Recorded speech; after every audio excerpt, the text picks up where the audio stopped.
I'm fine.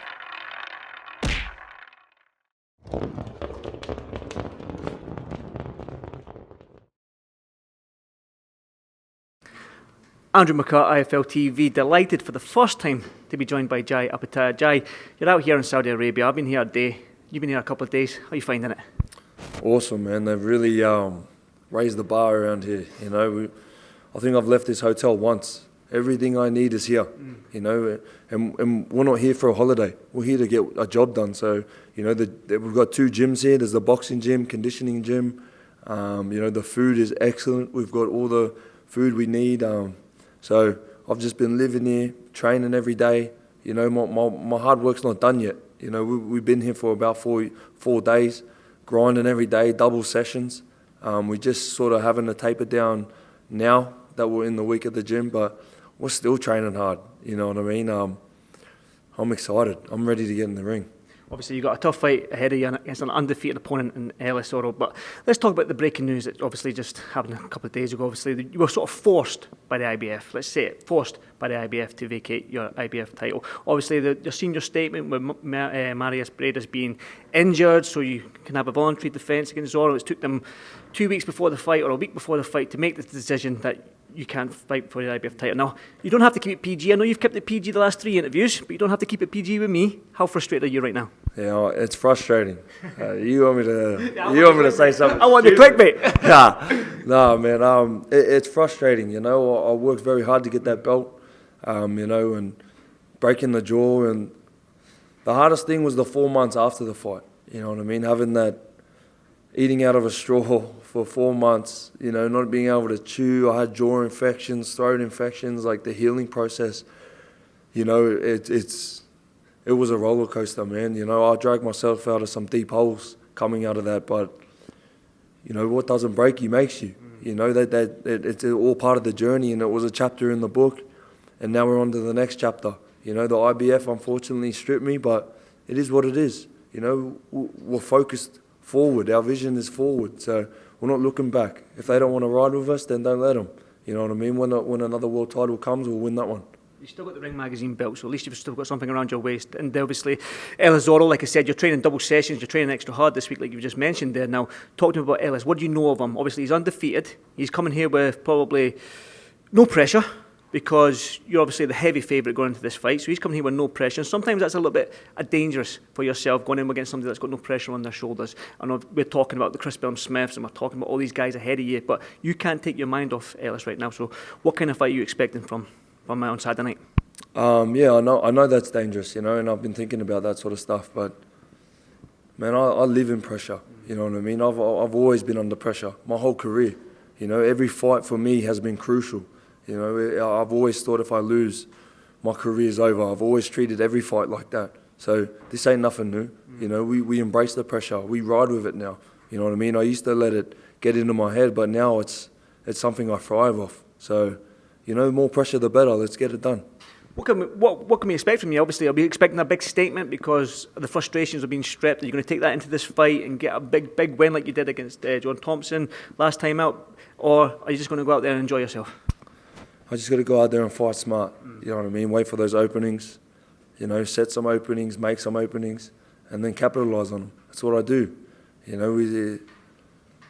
This boxing thing is what I do. All this talking stuff and these interviews. This is where I start to, feel a bit of pressure. But when I'm in that ring, that's where I create the distance. Obviously, this is a Monday morning question, so again, I've got to ask it, being that we are putting you under pressure as the media, like you just said there, but I need to ask this. It's a Monday morning question, but looking ahead, we're going to look at the Chris Smiths. Like he said after his fight at the weekend there, that the financial sense, and being that you're up there in the rankings as well, that you against Chris Smith makes sense next. Can we see that next if you get through Ellis on Saturday night? Of course, I'd love to. I'd love for that fight to happen. Whether it happens or not is another thing, but anyone with a belt. We got a big fight night coming up. They know I got this 2-fight deal, and I'm sure they would love to see another world champion fight night on there. So, I'm ready for any of them. I want to just talk about Australian boxing or Australasia boxing right now. It's like you got yourself. We've got 4 Australasians. We've got Junior Farr, Joseph Parker, Mark Demori on this card, yourself on this card. We've had Liam Parrow have a fantastic win out in San Francisco against Montana Love. We've got Tim Zhu, who's doing his thing, who seems to be like the boogeyman right now in that division. So what's happening to Australian boxing or Australasia boxing? Has that been a sleeping giant? Have you just been quietly going about your business and now you're just exploding on the world scene? It seems like your great fighters are coming from there right now, and I just want to know what the catalyst has been.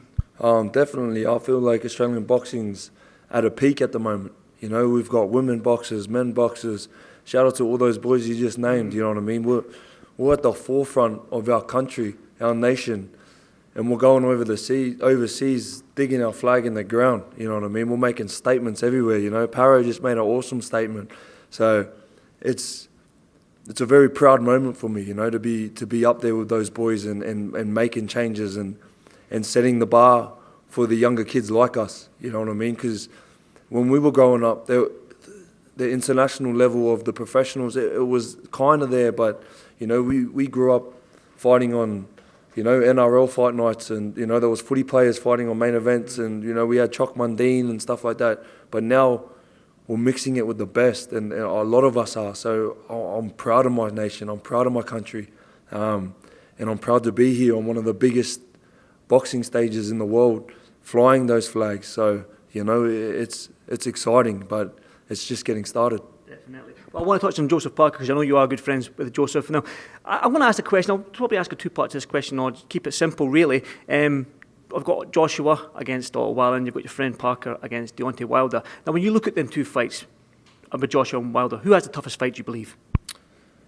Man, I'm not a massive, I've got to be honest, I'm not a massive boxing head. I don't watch heaps of fighters. I watch specific fighters to sort of learn and add into my craft, you know what I mean? If I'm watching a fighter, it's for a purpose, you know, but I don't know, the only fight that I've really looked into is Parker versus Wilder, you know what I mean? And I feel like it's such a exciting fight, you know, he holds that dynamite in his hands. But I feel like if it goes the distance, Parker's got to win. You know what I mean? I don't know. It's exciting. You know, the whole card's exciting. There's so many good fights, so many good names. You know, even first time meeting Bivol, I'm a massive Bivol fan. You know, but I'm a massive Bivol fan. But I also look at Bivol as like, hey, if you want to come up to the cruiserweight, you know what I mean? That's a potential opponent because there was talks about it. So, you know, and that's a respectfully thing. You know what I mean? I'd love to share the ring with him. But yeah, man. It's exciting. I'm glad you said that now. Bivol moving up to cruiserweight. Now, we know where like Saudi love the heavyweights, and that's probably the money division, let's be honest. The money's up in the heavyweight division. It's the glamour division. Are you big enough? Would you go up to heavyweight at some stage in your career to face these big boys? For sure. I'd love to go up to heavyweight.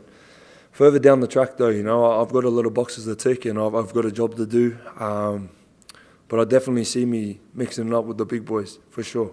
Talk about mixing up with the big boys. One final one for me before I let you go and enjoy the rest of your evening.